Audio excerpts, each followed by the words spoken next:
ये कहानी है हया की। हया एक छोटी सी बस्ती के कोने में एक पुराने टूटे फूटे घर में रहती थी। उसका घर कब्रिस्तान के बिल्कुल सामने था। सिर्फ एक पुरानी दीवार बीच में थी। माँ बाप का इंतकाल बहुत सालों पहले हो गया था। तब से वो अपने बड़े भाई साजिद के साथ रहती थी। उस बस्ती के लोग हमेशा कहते थे, उस कब्रिस्तान में एक कब्र है जहां से रात को चीखें आती है। उस कब्र के पास कोई नहीं जाता, वहां कुछ है। लेकिन हया का दिल अजीब था। उसे लगता था जैसे कोई उस कब्र से यूं हर रात पुकारता हो, हया, हया। बारिश हो या आंधी, हर रात उसे वो आवाज सुनाई देती, जैसे कोई दर्द में हो, चीखता हो, बुला रहा हो। और सबसे अजीब बात, ये आवाज उसे सिर्फ तब से सुनाई देना शुरू हुई जब उसने एक ख्वाब देखना शुरू किया। ख्वाब में वो एक अंधेरी जगह में होती, जहां कोई लड़की चीख रही होती, जिस्म से खून बह रहा होता, और चीख चीख कर सिर्फ एक नाम पुकारती, हया, मुझे बचा लो। हया का दिल कभी चैन नहीं पाता था। हर काम में बेचैनी, हर लम्हे में उदासी। एक रोज जब हया सुबह उठी तो उसे अपने कमरे की खिड़की के बाहर एक सफेद चादर में लिपटी कब्र दिखाई दी। उसी कब्र से हमेशा आवाज आती थी। उस दिन पहली बार उसे उस कब्र के पास जाने का जज्बा हुआ। रात के अंधेरे में वो चुपके से चली गई, लेकिन जैसे ही वो उस कब्र के पास पहुंची, हवा का रुख बदला और एक तेज चीख उसके कानों में सुनाई गई। नहीं आना चाहिए था। हया घबराकर वापस भाग गई। उस रात ने उसका चैन छीन लिया। अगले दिन हया ने चंद बुजुर्गों को उस कब्र के बारे में बात करते सुना।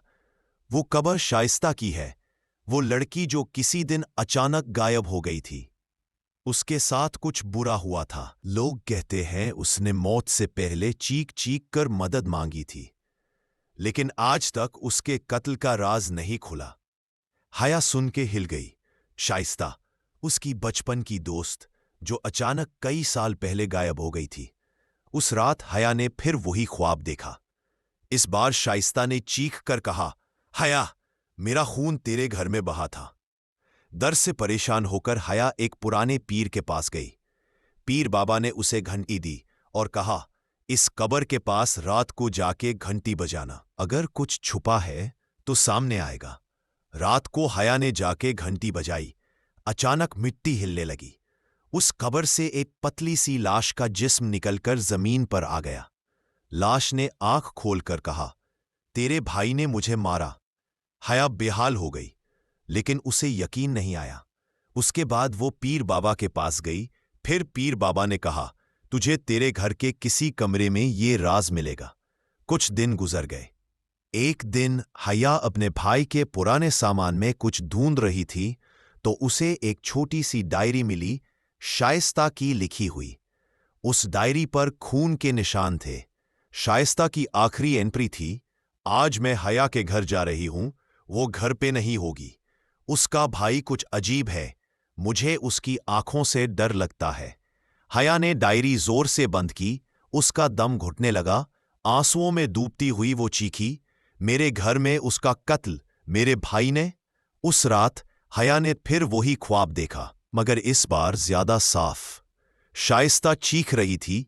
साजिद उसे पकड़ के जमीन पर गिरा रहा था और चीखता था, किसी को मत बताना वरना तू भी मर जाएगी। फिर वो खून, वो चीखें, वो खामोशी। हया चीख मारकर उठी। हर याद लौट आई थी। उसके भाई ने न सिर्फ शाइस्ता का रेप किया था, बल्कि उसे मारकर उसी कब्रिस्तान में दफनाया था। उस वक्त हया स्कूल में थी। जब वापस आई तो भाई ने कहा, शाइस्ता तो आई ही नहीं।